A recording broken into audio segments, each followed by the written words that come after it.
আচ্ছা, আমরা ইসলাম ভারতীয় জনতা পার্টির পক্ষে আমাদের গ্রাম চলো অভিযান চলে, ঠিক আছে। এটার উদ্দেশ্য হইল গিয়া গ্রামের মানুষরা কিভাবে আছে না আছে এটার খোঁজ খবর নেওয়া।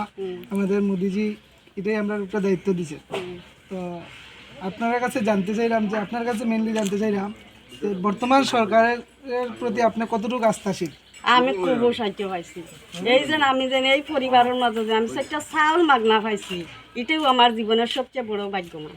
আমি এই সরকারের কাছে গিয়ে আমি যেন কিছু পাইছি না। আমার ঘরে টিন আসিল না যখন, সত্যি কথা যেটা, আমি রান্ধি খাইবার জায়গা আসিল না। এই বিশ্ববন্ধু আমার টিন দিয়েছেন, একটা স্বাবলম্ব আমি পাইছি। এটা কিন্তু আমি জীবনেও বলতাম না। আজকেও সম্পার লাগিয়া আমি খান দিয়ে এই সম্পায় আমার লাগে বোধ করছে, বুঝছেন। কেউ রাজু আমার লাগে বোধ করছে। আমি যথেষ্ট সাহায্য পাইছি।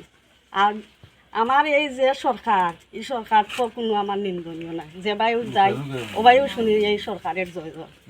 আর কিতা কইতাম কই। এখন কিছু পাইতে গেলে কেউ